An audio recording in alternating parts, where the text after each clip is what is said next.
ಮತ್ತಾಯನು ಬರೆದ ಸುವಾರ್ತೆ 28ನೇ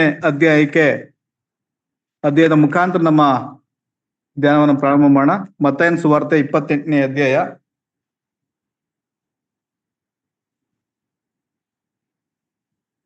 18 ಮತ್ತು 20ನೇ ವಚನವನ್ನ ನಾವು ಓದಿಕೊಳ್ಳೋಣ.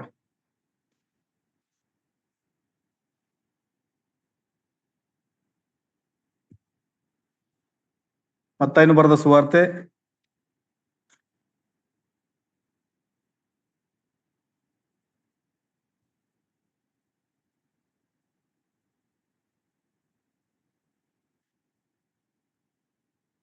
ಪರಲೋಕದಲ್ಲಿಯೂ ಭೂಲೋಕದಲ್ಲಿಯೂ ಎಲ್ಲ ಅಧಿಕಾರವು ನನಗೆ ಕೊಡಲ್ಪಟ್ಟಿದೆ. ಆದ್ದರಿಂದ ನೀವು ಹೊರಟು ಹೋಗಿ ಎಲ್ಲಾ ದೇಶಗಳ ಜನರನ್ನು ಶಿಷ್ಯರನ್ನಾಗಿ ಮಾಡಿರಿ. ಅವರಿಗೆ ತಂದೆಯ ಮಗನ ಪವಿತ್ರಾತ್ಮನ ಹೆಸರಿನಲ್ಲಿ ದೀಕ್ಷಾಸ್ನಾನ ಮಾಡಿಸಿ, ನಾನು ನಿಮಗೆ ಆಜ್ಞಾಪಿಸಿದ್ದೆಲ್ಲವನ್ನ ಕಾಪಾಡಿಕೊಳ್ಳುವುದಕ್ಕೆ ಅವರಿಗೆ ಉಪದೇಶ ಮಾಡಿರಿ. ನೋಡಿರಿ, ನಾನು ಯುಗದ ಸಮಾಪ್ತಿಯವರೆಗೂ ಎಲ್ಲಾ ದಿವಸ ನಿಮ್ಮ ಸಂಗಡ ಇರುತ್ತೇನೆ ಎಂದು ಹೇಳಿದನು.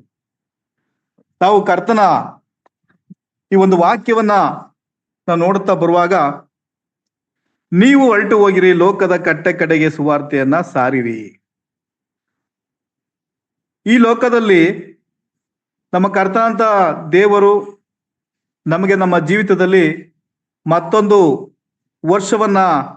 ನೂತನ ವರ್ಷವನ್ನ ನಮ್ಮ ಜೀವಿತಕ್ಕೆ ದಯಪಾಲಿಸಿದ್ದಾನೆ. ಆ ಜೀವಿತವನ್ನ ನಾವು ನೋಡುತ್ತಾ ಬರುವಾಗ, ದೇವರು ತನ್ನ ಶಿಷ್ಯರಿಗೆ ಹೇಳುವಂತ ಸಮಯದಲ್ಲಿ ನೋಡುವಾಗ, ನೀವು ಹೊರಟು ಹೋಗಿ ಲೋಕದ ಕಟ್ಟೆ ಕಡೆಗೂ ನೀವು ಸುವಾರ್ತೆಯನ್ನ ಸಾರಿರಿ. ಇಲ್ಲಿ ಹೊರಟು ಹೋಗಿ ಮತ್ತು ಸುವಾರ್ತೆಯನ್ನ ಸಾರಿರಿ. ನಾವು ಇಲ್ಲಿ ಮತ್ತಾಯನ ಸುವಾರ್ತೆ 18 ಮತ್ತು 20ನೇ ವಚನವನ್ನು ನೋಡುವಾಗ, ಶಿಷ್ಯರನ್ನಾಗಿ ಎಲ್ಲಾ ದೇಶಗಳ ಜನರನ್ನು ಶಿಷ್ಯರನ್ನಾಗಿ ಮಾಡಿರಿ.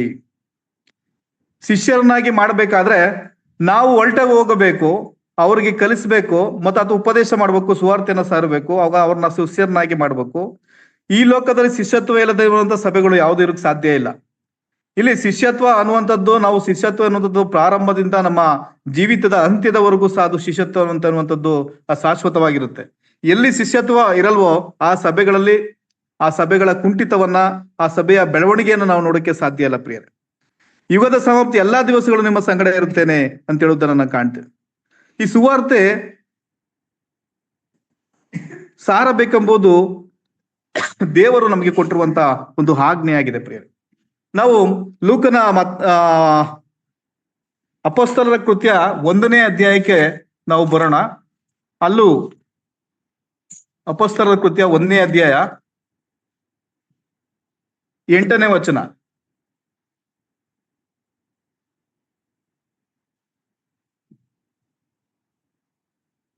ಅಪೊಸ್ತಲರ ಕೃತ್ಯ 1ನೇ ಅಧ್ಯಾಯ 8ನೇ ವಚನ.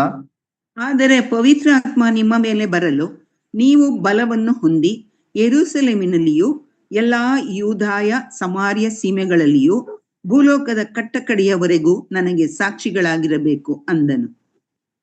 Thank you sister. ಇಲ್ಲಿ ನೀವು ಯೆರೂಸಲೇಮ್, ಯೂದಾಯ ಮತ್ತು ಸಮಾರ್ಯ ಭೂಲೋಕದ ಕಟ್ಟೆ ಕಡೆಯವರೆಗೂ ನನಗೆ ಸಾಕ್ಷಿಗಳಾಗಿರ್ಬೇಕು ಅಂದ್ರೆ ಸುವಾರ್ತೆಯನ್ನ ಸಾರಬೇಕೆನ್ನುವಂಥದ್ದು ಉದ್ದೇಶದಲ್ಲಿ ದೇವರು ತಿಳಿಸುವಂತದ್ದು ನಾವು ನೋಡ್ತೇವೆ ಪ್ರಿಯರೇ. ಅಂದ್ರೆ ಸುವಾರ್ತೆಯನ್ನ ಎಲ್ಲ ಕಡೆ ನೀವು ಪ್ರಚಾರ ಮಾಡ್ಬೇಕು, ದೇಶದ ಕಟ್ಟೆ ಕಡೆಗೂ ಅದು ಸ್ವಲ್ಪ ತಲುಪಬೇಕು ಅನ್ನುವಂತ ಉದ್ದೇಶವನ್ನ ದೇವರು ಇಟ್ಟು ನಮ್ಮನ್ನ ಈ ಲೋಕದಲ್ಲಿ ಇಟ್ಟಿದ್ದಾನೆ ಪ್ರಿಯರೇ. ಆದ್ರೆ ನಾವು ಕಳೆದ 2025ನೇ ಇಸ್ವಿಯನ್ನ ನಾವು ದಾಟಿ ಬಂದಿದ್ದೇವೆ. ಆ 2025ನೇ ಇಸ್ವಿಯನ್ನ ನೋಡ್ತಾ ಬರುವಾಗ, ನಮ್ಮ ಜೀವಿತವನ್ನು ನೋಡ್ತಾ ಬರುವಾಗ, ನಾವು ಇಲ್ಲಿ ದೇವರು ಲೋಕದ ಎಲ್ಲಾ ಕಟ್ಟೆ ಕಡೆಗೆ ಹೋಗಿ ನೀವು ಶಿಷ್ಯರನ್ನಾಗಿ ಮಾಡಿರಿ, ಸುವಾರ್ತೆಯನ್ನ ಸಾರಿರಿ ಅಂತ ಅಪೊಸ್ತಲರ ಕೃತ್ಯ 1ನೇ ಅಧ್ಯಾಯ ಮತ್ತು ಮತ್ತಾಯನ ಸುವಾರ್ತೆ 28ನೇ ಅಧ್ಯಾಯದಲ್ಲಿ ಹೇಳುವುದನ್ನ ಕಾಣ್ತೇವೆ. ಆದ್ರೆ ನಾವು ಸುವಾರ್ತೆಯನ್ನ ಎಲ್ಲಿ ಸಾರ್ತಾ ಇದ್ದೀವಿ? ಯಾರಿಗೆ ಸಾರ್ತಾ ಇದ್ದೀವಿ? ದೇವರು ನಮ್ಮ ಜೀವಿತಕ್ಕೆ ಮತ್ತೊಂದು ದಿನವನ್ನ ಕೊಟ್ಟಿದ್ದಾನೆ, ಮತ್ತೊಂದು ವರ್ಷವನ್ನ ಕೊಟ್ಟಿದ್ದಾನೆ, ಮತ್ತೊಂದು ತಿಂಗಳನ್ನ ಕೊಟ್ಟಿದ್ದಾನೆ. ಆದ್ರೆ ನಾವು ಎಲ್ಲಿ ಸುವಾರ್ತೆಯನ್ನ ಸಾರ್ತೀವಿ? ಇಲ್ಲಿ ತನ್ನ ಶಿಷ್ಯರಿಗೆ ಭೂಲೋಕದ ಕಟ್ಟೆ ಕಡೆಗೆ ಹೋಗಿ ಸುವಾರ್ತೆಯನ್ನ ಸಾರಿರಿ. ಇವತ್ತು ನಾವು ಸುವಾರ್ತೆಯನ್ನ ಸಾರ್ತಾ ಇದ್ದೀವ? ನಾವು ನಮ್ಮನ್ನ ಸಂರಕ್ಷಣೆ ಮಾಡೋಕ್ಕೋಸ್ಕರನೇ, ನಮ್ಮ ಕುಟುಂಬಗಳ ನಿರ್ವಹಣೆ ಮಾಡೋಕ್ಕೋಸ್ಕರನೇ, ನಮ್ಮ ಕುಟುಂಬಗಳಿಗೋಸ್ಕರ ದುಡಿಯುವಂತ ಕೆಲಸವನ್ನೇ ನಾವು ಮಾಡ್ತಾ ನಾವು ಸಮಯವನ್ನ ವ್ಯರ್ಥ ಮಾಡ್ತಿದ್ದೀವಿ ಪ್ರಿಯರೇ. ವರ್ಷ ವರ್ಷ ಕಳೀತಾ ಇದೆ. ಮತ್ತೊಂದು ವರ್ಷವನ್ನ ನಮ್ಮ ಜೀವಿತಕ್ಕೆ ದೇವ್ರು ಕೊಡ್ತಾ ಇದ್ದಾನೆ. ಮತ್ತೊಂದು ಆಯುಷ್ಕಾಲವನ್ನ ಕೊಡ್ತಾ ಇದ್ದಾನೆ. ಮತ್ತೊಂದು ಸಾರಿ ಉತ್ತಮ ಆರೋಗ್ಯವನ್ನ ಕೊಡ್ತಾ ಇದ್ದಾನೆ. ಮತ್ತೊಂದು ಸಾರಿ ನಮ್ಮನ್ನ ಜೀವಿತರ ಸಂಖ್ಯೆ ಎಣಿಸಿ ನಮ್ಮನ್ನ ಆರೋಗ್ಯದಿಂದ ಪ್ರತಿನಿತ್ಯ ನಮ್ಮನ್ನ ಕಾಪಾಡ್ತಾ ಅಂಗೈಯಲ್ಲಿ ಚಿತ್ರಿಸಿಕೊಂಡು ತನ್ನ ಕಣ್ಣುಗುಡ ಪಾದಿಯಲ್ಲಿ ನಮ್ಮನ್ನ ಕಾಯ್ತಾ ಇದ್ದಾನೆ ಪ್ರಿಯರೇ. ಬೆಳಿಗ್ಗೆ ಎದ್ದು ನಾವು ನಮ್ಮ ಪಾಡಿಗೆ ನಾವು ಹೊರಡ್ತೀವಿ ಅಷ್ಟೇ. ಬೆಳಿಗ್ಗೆ ಎದ್ದು ನಮ್ಮ ಮನೆಯಿಂದ ಹೊರಟು ನಮ್ಮ ಕೆಲಸಕ್ಕೋ ಬೇರೆ ಸೇವೆಗೋ ಅಥವಾ ಬೇರೆ ಯಾವುದೋ ಉದ್ಯೋಗದ ನಿಮಿತ್ತ ಓದುವಂತ ಮತ್ತೆ ನಾವು ಮನೆಗೆ ಬರ್ತೀವಿ. ಆದ್ರೆ ಅಷ್ಟು ಸಾರು ಸಹ ನಮ್ಮನ್ನ ಬೆಳಿಗ್ಗೆಯಿಂದ ನಮಗ್ ಗೊತ್ತಿಲ್ಲದ ರೀತಿಯಲ್ಲಿ ದೇವರು ನಮ್ಮನ್ನ ಕಾಪಾಡ್ತಾ ಇದ್ದಾನೆ. ಯಾಕೆ ಅಂದ್ರೆ ನನ್ನ ಮಕ್ಕಳು ಎಂಬುದು ಉದ್ದೇಶಕ್ಕೋಸ್ಕರ ಇಟ್ಟಿದ್ದಾನೆ ಪ್ರಿಯರೇ. ಅದಕ್ಕೆ ಯಾವ ಉದ್ದೇಶಕ್ಕೋಸ್ಕರ ನಮ್ಮನ್ನ ಈ ಲೋಕದಲ್ಲಿ ನೀವು ಸುವಾರ್ತೆಯನ್ನ ಸಾರಬೇಕೆಂಬುವಂತ ಉದ್ದೇಶಕ್ಕೋಸ್ಕರ ನಮ್ಮನ್ನ ಈ ಲೋಕದಲ್ಲಿ ಇಟ್ಟಿದ್ದಾನೆ ಪ್ರಿಯರೇ. ಪೌಲನು ರೋಮಾಪುರದ ಬರೆದ ಪತ್ರಿಕೆ 10ನೇ ಅಧ್ಯಾಯವನ್ನ ನಾವು ನೋಡ್ತಾ ಬರೋಣ. ಪೌಲನು ರೋಮಾಪುರದ ಬರೆದ ಪತ್ರಿಕೆ 10ನೇ ಅಧ್ಯಾಯ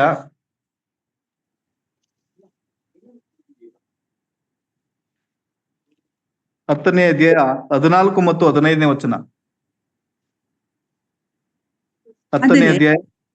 ಆದರೆ ತಾವು ಯಾವನನ್ನು ನಂಬಲಿಲ್ಲವೋ ಆತನ ನಾಮವನ್ನು ಹೇಳಿಕೊಳ್ಳುವುದು ಹೇಗೆ? ಮತ್ತು ಆತನ ಸುದ್ದಿ ಕೇಳದಿರುವಲ್ಲಿ ಆತನನ್ನು ನಂಬುವುದು ಹೇಗೆ? ಸಾರಿ ಹೇಳುವವನಿಲ್ಲದೆ ಕೇಳುವುದು ಹೇಗೆ? ಸಾರುವವರು ಕಳುಹಿಸಲ್ಪಡದೆ ಸಾರುವುದೆಲ್ಲಿ? ಇದಕ್ಕೆ ಸರಿಯಾಗಿ ಶುಭದ ಸುವಾರ್ತೆಯನ್ನು ಸಾರುವವರ ಪಾದಗಳು ಎಷ್ಟೋ ಅಂದವಾಗಿವೆ ಎಂದು ಬರೆದದೆ. Thank you sister. ನಾವು ಇಲ್ಲಿ ನೋಡ್ತೀವಿ, ಸಾರುವವರಿಲ್ಲದೆ ಕೇಳುವುದು ಹೇಗೆ? ಸಾರುವವರು ಕಳಿಸಲ್ಪಡದೆ ಸಾರುವುದೆಲ್ಲೇ? ಇಲ್ಲಿ ಸಾರುವವರಿಲ್ಲದೆ, ದೇವರು ನಮ್ಮನ್ನ ಈ ಲೋಕದಲ್ಲಿ ಒಬ್ಬ ಕಂಪನಿಯ ಉದ್ಯೋಗಿಯನ್ನ ತೆಗೆದುಕೊಳ್ಬೇಕಾದ್ರೆ ಅವನ ಒಂದು ವಿದ್ಯಾರ್ಥಿ ಜೊತೆಗೆ ಅವನ ಕೌಶಲ್ಯವನ್ನ, ಅವನ ಸ್ಕಿಲ್ ಅನ್ನ ತೆಗೆದುಕೊಳ್ತಾರೆ. ಅಂದ್ರೆ ಅವನು ಆ ಒಂದು ಕಾರ್ಯಕ್ಕೆ ಉದ್ಯೋಗಕ್ಕೆ ಫಿಟ್ ಆಗಿದ್ದನ, ಇಲ್ಲದೆ ಇದ್ರೆ ಅವ್ರಿಗೆ ತರಬೇತಿಯನ್ನ ಕೊಡ್ತಾರೆ ಪ್ರಿಯರೇ. ಇಲ್ಲಿ ದೇವರು ನಮ್ಮನ್ನ ಎಲ್ಲೋ ಹೇಗೋ ಯಾವುದೇ ಸ್ಥಿತಿಯಲ್ಲೋ ಹೇಗೋ ಇದ್ದಂತ ನಮ್ಮನ್ನ ದೇವರು ಆಯ್ಕೊಂಡಿದ್ದಾನೆ. ನಾವು ಯಾವುದೇ ವಿದ್ಯಾವಂತರಲ್ಲ, ಯಾವುದೇ ಬುದ್ಧಿವಂತರಲ್ಲ, ಯಾವುದೇ ಕೌಶಲ್ಯ ಇರುವಂತರಲ್ಲ, ಯಾವುದೇ ಜ್ಞಾನಿಗಳಲ್ಲ. ಆದರೆ ನಮ್ಮನ್ನ ಆಯ್ಕೊಂಡು ಆತನು ತನ್ನ ಸ್ವಾರ್ಥ ಸೇವೆಗೋಸ್ಕರ ಈ ಲೋಕದಲ್ಲಿ ಇಟ್ಟಿದ್ದಾನೆ ಪ್ರಿಯರೇ. ನಮ್ಮ ಈ ಲೋಕದಲ್ಲಿ ಹೇಗೋ ಬೆಳಿಗ್ಗೆ ಪ್ರತಿ ಭಾನುವಾರ ಬಿರಿಯಾನಿ ತಿನ್ಕೊಂಡು, ಮಟನ್ ಚಿಕನ್ ತಿನ್ಕೊಂಡು, ಅಥವಾ ಬಹಳ ವೈಭೋಗದಿಂದ ವಿಜೃಂಭಣೆಯಿಂದ ನಾವು ಓಡಾಡ್ಕೊಂಡಿರಿ ಅಂತ ನಮ್ಮನ್ನ ದೇವರು ಈ ಲೋಕದಲ್ಲಿ ಇಟ್ಟಿಲ್ಲ. ನಾವು ಕಳೆದ 2025ನೇ ಇಸ್ವಿ ನೋಡಿದ್ವಿ, ವ್ಯರ್ಥವಾದಂತ ಕಾರ್ಯಗಳಲ್ಲಿ ವ್ಯರ್ಥವಾದ ವಿಷಯಗಳನ್ನ ನಮ್ಮನ್ನು ತೊಡಗಿಸ್ಕೊಂಡಿದೀವಿ ಪ್ರಿಯರೇ. ಆದ್ರೆ ಏನೂ ಸಹ ದೇವರ ಒಂದು ಉದ್ದೇಶಕ್ಕೆ ನಾವು ತಕ್ಕ ರೀತಿಯಲ್ಲಿ ನಾವು ನಮ್ಮ ಜೀವಿತವನ್ನ ಮಾಡಕ್ಕೆ ಸಾಧ್ಯವಾಗಿಲ್ಲ ಪ್ರಿಯರೇ. ಸಾರುವವರಿಲ್ಲದಂದ್ರೆ ಸಾರುವವರೇ ಸ್ಥಿತಿ ಇಲ್ಲ ಪ್ರಿಯರೇ. ನಾವೇನ್ ಮಾಡ್ತಾ ಇದೀವಿ ನಮ್ಮ ಮಕ್ಕಳನ್ನ ನಾವು ಹಿಂದೆ ಸುವಾರ್ತೆ ಸೇವೆಗೆ ಹೋಗ್ತಾರೆ ಅಂತಂದ್ರೆ ಬಹಳ ಖುಷಿಯಿಂದ, ಬಹಳ ವಿಜೃಂಭಣೆಯಿಂದ ಕಳಿಸಲ್ಪಡ್ತಾರೆ ಪ್ರಿಯರೇ. ಮೊನ್ನೆ ಸಹ ನಾನು ಒಂದು ಜೈನರ ಒಂದು ಧರ್ಮ ಸ್ವೀಕಾರ ಕಾರ್ಯಕ್ರಮಕ್ಕೆ ಹೋಗಿದ್ದೆ. ಅಲ್ಲಿ 13-14 ವರ್ಷಕ್ಕೆ ದೀಕ್ಷೆಯನ್ನು ತಗೊಳ್ತಾರೆ ಅಥವಾ ಧರ್ಮದ ಬಗ್ಗೆ ಅವರ ಒಂದು ಸ್ವಾಮಿ ಇದಕ್ಕೆ ದೇವರ ಒಂದು ಸೇವೆಗೆ ತೊಡಗಿಸ್ಕೊಳ್ತಾರೆ ಅಂತಂದ್ರೆ ಎಷ್ಟು ಪ್ರೀತಿಯಿಂದ, ಎಷ್ಟು ವಿಜೃಂಭಣೆಯಿಂದ, ಎಷ್ಟು ಇದರಿಂದ ಪ್ರೀತಿಯಿಂದ ಅವ್ರನ್ನ ಬರ್ಮಾಡ್ಕೊಳ್ತಾರೆ. ಮತ್ತು ಅವ್ರಿಗೆ ಆಶೀರ್ವಾದ ಮಾಡುವಂಥದ್ದು ಇರ್ಬೋದು, ಅವ್ರನ್ನ ಅಭಿಷೇಕ್ ಮಾಡುವಂತ ಇರ್ಬೋದು, ಬಹಳ ವೈಭೋಗವಾಗಿ ಮಾಡ್ತಾರೆ ಪ್ರಿಯರೇ. ಇಲ್ಲಿ ನಾವು ನಮ್ಮ ಮಕ್ಕಳುಗಳನ್ನ ನಾವು ಯಾವ ರೀತಿ ಬೆಳೆಸ್ತಾ ಇದೀವಿ ಅಂತಂದ್ರೆ, ನಾವು ಡಾಕ್ಟರ್ ಆಗ್ಬೇಕು, ನೀ ಇಂಜಿನಿಯರ್ ಆಗ್ಬೇಕು, ನೀನ್ ಅದಾಗ್ಬೇಕು, ನೀ ಇದಾಗ್ಬೇಕು ಅನ್ನೋ ರೀತಿಯಲ್ಲೇ ನಾವು ಬೆಳೆಸ್ತಾ ಇದೀವಿ. ಯಾರು ಸುವಾರ್ತೆಯನ್ನ ಸಾರಿ ಅಂತ ಯಾರು ಹೇಳ್ತಾ ಇಲ್ಲ. ನೀವು ದೇವರ ಸೇವೆಯನ್ನು ಮಾಡಿ, ಸಭೆಯಲ್ಲಿ ಸೇವೆ ಮಾಡಿ, ಕರಪತ್ರಗಳನ್ನ ಕೊಡಿ, ನೀವು ಮುಂದೆ ದೇವರ ಸುವಾರ್ತೆಯನ್ನ ಸಾರಬೇಕು ಅನ್ನೋದು ನಾವು ಯಾರು ಹೇಳ್ಕೊಡ್ತಲ್ಲ ಪ್ರಿಯರೇ. ಇವತ್ತು ನಾವು ನಮ್ಮ ಕುಟುಂಬ ನಿರ್ವಹಣೆಗೋಸ್ಕರ ನಾವು ಈ ಲೋಕದಲ್ಲಿ ನಮ್ಮ ಜೀವನವನ್ನು ಜೀವನ ಮಾಡುವ ಉದ್ದೇಶಕ್ಕೋಸ್ಕರ ನಾವು ನಮ್ಮ ಮಕ್ಕಳನ್ನ ಬೆಳೆಸ್ತಾ ಇದೀವಿ ಪ್ರಿಯರೇ. ದೇವರು ಸಾರುವವರಿಲ್ಲದೆ ಅಂದ್ರೆ ಸಾರುವವರ ಕೊರತೆ ಕಡಿಮೆ ಆಗ್ತಾ ಇದೆ. ಹಿಂದೆ ಸೇವೆಗೋಸ್ಕರ ಹೋಗ್ತಿರುವಂತ ಒಂದು ವಿಶ್ವಾಸಿಗಳನ್ನ ನೋಡ್ತಾ ಬಂದ್ರೆ, ಈಗ ಯಾರೆಲ್ಲ ಸುವಾರ್ತೆಯನ್ನು ಸೇವೆ ಮಾಡ್ತಾರೆ, ಎಲ್ಲ ಕೂಟಗಳಲ್ಲಿ ಮಾಡ್ಲಿ, ಎಲ್ಲೇ ಮಾಡ್ಲಿ, ಎಲ್ಲ ಹಿರಿಯರೇ ಬರ್ತಾರೆ ಪ್ರಿಯರೇ. ಎಲ್ಲ ಆಸಕ್ತಿ ಇರುವಂತವ್ರು ಅವ್ರಿಗೆ, ಯೌವನಸ್ಥರು ಬರಲ್ಲ. ಯೌವನಸ್ಥರು ಬಂದ್ರೆ ಯಾವ್ದೋ ಕೂಟಗಳಲ್ಲಿ ಬಂದ್ರು ಸಹ ಅವರು ಆಸಕ್ತಿ ಇರಲ್ಲ. ಏನೋ ಒಂದು ಟೈಮ್ ಪಾಸ್ ಮಾಡೋಕ್ಕೋಸ್ಕರ ಎಲ್ಲೋ ಜಾಲಿಯಾಗಿದ್ದು ಹೋಗ್ಬೋದು ಅನ್ನೋ ರೀತಿಯಲ್ಲಿ ಬರ್ತಾರೆ ಪ್ರಿಯರೇ. ಯಾರು ಸಹ ಯೌವನಸ್ಥರು ಈ ಕಾಲದಲ್ಲಿ ಸುವಾರ್ತೆಗೆ ತೊಡಗಿಸ್ಕೊಳ್ತಾ ಇಲ್ಲ. ಇದು ಬಹಳ ದೇವರು ನಮ್ಮನ್ನ ಈ ಲೋಕದಲ್ಲಿ ಇಟ್ಟಿರುವಂತ ಉದ್ದೇಶವೇ ಬೇರೆ ಪ್ರಿಯರೇ. ನಾವು ಮಕ್ಕಳನ್ನ ಸಾಕ್ತಿರುವಂತ ಉದ್ದೇಶವೇ ಬೇರೆ. ನಾವು ಸುವಾರ್ತೆ ಸಾರುವವರಲ್ಲಿದೆ, ಕೇಳುವುದೆಲ್ಲಿ? ಸುವಾರ್ತೆ ಸಾರುವಂತ ಪರಿಸ್ಥಿತಿ ಎಲ್ಲ 2025ನೇ ವರ್ಷದಲ್ಲಿ ನಾವೆಲ್ಲವನ್ನ ನಮ್ಮ ಕುಟುಂಬಕ್ಕೋಸ್ಕರ ಸಮಯವನ್ನ ನಿಯೋಜನೆ ಮಾಡಿದೀವಿ. ನಮ್ಮ ವೈಯಕ್ತಿಕ ಜೀವಿತಗಳಿಗೋಸ್ಕರ ಸಮಯವನ್ನ ಸಂದರ್ಭವನ್ನ ನಾವು ಮಾಡಿದೀವಿ. ನಾವು ನಮ್ಮ ಕುಟುಂಬಗಳ ನಮ್ಮ ಜೀವಿತಗಳನ್ನ ಸುಧಾರಣೆ ಮಾಡಿಕೊಳ್ಳೋದ್ರಲ್ಲಿ ನಮ್ಮ ಸಮಯವನ್ನ ಕಾಲವನ್ನ ಕಳೆದಿದ್ವಿ ಪ್ರಿಯರೇ. 2025ನೇ ಇಸ್ವಿ ಕಳೆದು ಹೋಯ್ತು. 2026ನೇ ಇಸ್ವಿಗೆ ಬಂದಿದ್ದೀವಿ ನಾವು. ಮತ್ತೊಂದು ಹೊಸ ವರ್ಷದ ಕಡೆಗೆ ನಾವು ಬಂದಿದ್ದೀವಿ ಪ್ರಿಯರೇ. ನಮ್ಮ ಜೀವಿತಗಳು, ನಮ್ಮ ಮಕ್ಕಳನ್ನ ನಾವು ಯಾವ ರೀತಿ ಸಾಕ್ತಾ ಇದೀವಿ, ಯಾವ ಕಡೆ ಬೆಳವಣಿಗೆಯಲ್ಲಿ ಜೀವಿತದಲ್ಲಿ ನಾವು ಸಾಕ್ತಾ ಇದೀವಿ ಪ್ರಿಯರೇ. ಅದು ನಾವು ದೇವರು ನಮ್ಮನ್ನ ಈ ಲೋಕದಲ್ಲಿ ಇಟ್ಟಿರುವಂತ ಉದ್ದೇಶವೇ ಬೇರೆ, ಆದ್ರೆ ನಾವು ನಡೆದುಕೊಳ್ಳುತ್ತಿರುವಂತ ಉದ್ದೇಶವೇ ಬೇರೆ ಆಗಿದೆ ಪ್ರಿಯರೇ. ಮತ್ತು ನಾವು ಈ ಬ್ರಾಹ್ಮಣರನ್ನ ನೋಡ್ತಾ ಬರ್ತೀವಿ ಪ್ರಿಯರೇ. ಇವರು ತಮ್ಮ ಮಕ್ಕಳ ಎಷ್ಟೇ ವಿದ್ಯಾಭ್ಯಾಸವನ್ನ ಮಾಡಿದ್ರು ಸಹ ಅವರು ತಮ್ಮ ವೃತ್ತಿಯಲ್ಲಿ ತೊಡಗಿಸ್ಕೊಳ್ತಾರೆ.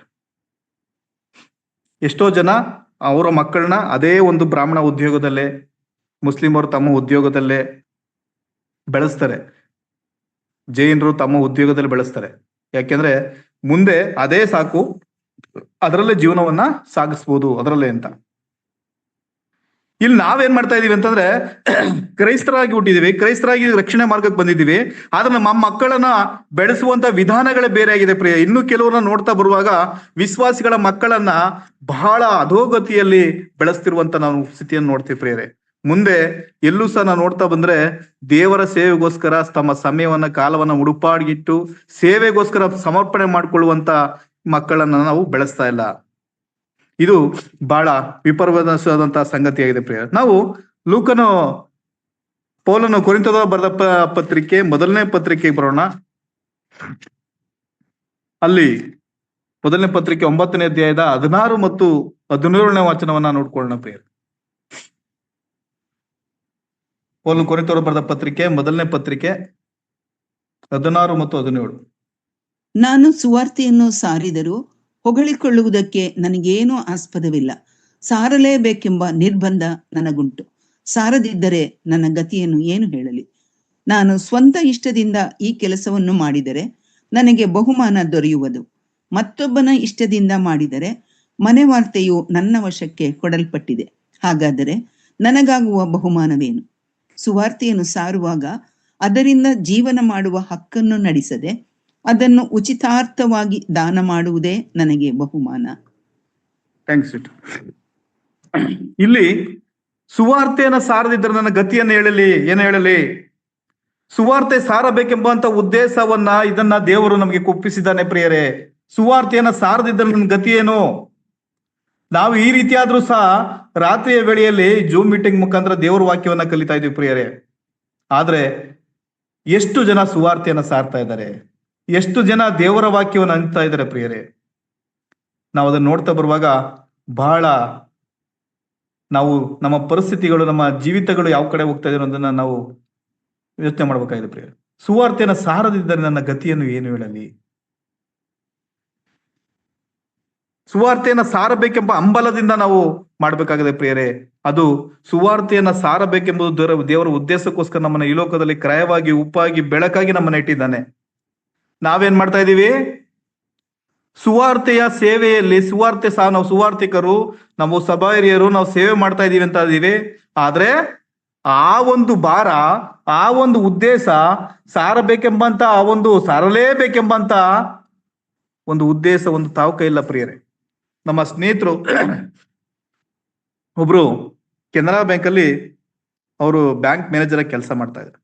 ನಾನು ಕೆಲವು ಸಾರಿ ಬ್ಯಾಂಕ್ ಹೋಗುವಂತ ಸಮಯದಲ್ಲಿ ಹೇಳ್ತಾರೆ ಅವರು, ಬ್ರದರ್ ತುಂಬಾ ನಮಗೆ ಕಷ್ಟ ಆಗಿದೆ ಬ್ರದರ್, ಎಲ್ಲಾರು ಬೇರೆ ಕಡೆ ಯಾವ್ದಾರು ಒಳ್ಳೆ ಕಡೆ ಕಂಪ್ನಿಯಲ್ಲಿ ಅಥವಾ ಒಳ್ಳೆ ಕಡೆ ಸಿಕ್ಬಿಟ್ರೆ ನಾನು ಹೊರಟ್ಬಿಡ್ತೀನಿ ಬ್ಯಾಂಕ್ ನೇಮ್ ಬಿಟ್ಟು ಅಂತ ಬ್ಯಾಂಕ್ ಮ್ಯಾನೇಜರ್ ಹೇಳ್ತಾರೆ. ಯಾಕೆ ಸರ್ ಅಂತ ಕೇಳುವಾಗ ಅಂತ ಸಮಯದಲ್ಲಿ ಹೇಳ್ತಾರೆ ಅವರು, ಸರ್ ತುಂಬಾ ಟಾರ್ಗೆಟ್ ಆಗಿದೆ, ತುಂಬಾ ನಮಗೆ ಬಹಳ ಗೊಂದಲದಂತ ಪರಿಸ್ಥಿತಿ ಇದೆ, ಇಷ್ಟು ಲಕ್ಷ ಮಾಡ್ಲೇಬೇಕು ಅಂತ ವಿದ್ಯಾ ಸರಿ ಮಾಡ್ಬೇಕು, ಮಕ್ಕಳದ ಎಜುಕೇಶನ್ ಲೋನ್ ಮಾಡ್ಬೇಕು, ಲೋನ್ ಕೊಡ್ಬೇಕು, ನಾವು ಇದರಲ್ಲಿ ಎಲ್ಲಾ ಸ್ಕೀಮ್ಗಳಲ್ಲೂ ಸಹ ನಮ್ಗೆ ಇಷ್ಟಿಷ್ಟು ಕೊಡ್ಲೇಬೇಕು, ಇಷ್ಟಿಷ್ಟು ಮಾಡ್ಲೇಬೇಕು ಅಂತ ನಮ್ಗೆ ಕಡ್ಡಾಯವಾಗಿ ನಿಯಮ ಇದೆ ಬ್ರದರ್ ಸರ್. ಅದು ಪ್ರೈವೇಟ್ ಬ್ಯಾಂಕ್ಗಳಿಗೂ ನಮಗೂ ವ್ಯತ್ಯಾಸನೇ ಇಲ್ಲ. ಪ್ರೈವೇಟ್ ಬ್ಯಾಂಕ್ ಯಾವ ರೀತಿ ಕೊಡ್ತಾರೋ ಅದೇ ರೀತಿ ಟಾರ್ಗೆಟ್ ನಮ್ಗಿದೆ, ನಾವು ಮಾಡ್ಲೇಬೇಕು, ವಿಧಿ ಇಲ್ಲದೆ ಮಾಡ್ಲೇಬೇಕು ಅನ್ನುವಂಥ ಪರಿಸ್ಥಿತಿಯನ್ನು ಹೇಳ್ತಾರೆ. ಇಲ್ಲಿ ಪ್ರೈವೇಟ್ ಬ್ಯಾಂಕ್ ಸೆಕ್ಟರ್ಗಳಲ್ಲೂ ಬಹಳ ಗುರಿ ಇದೆ. ಅವರು ತಾವು ಕೊಡುವಂತ ಸಂಬಳಕ್ಕೆ ತಕ್ಕ ರೀತಿಯಲ್ಲಿ ನೀವಿಷ್ಟು ಮಾಡ್ಲೇಬೇಕು ಅನ್ನುವಂತ ಒಂದು ಉದ್ದೇಶವನ್ನ, ಗುರಿಯನ್ನ, ಒಂದು ಟಾರ್ಗೆಟ್ ಅನ್ನು ಕೊಟ್ಟಿರ್ತಾರೆ ಪ್ರಿಯರೇ.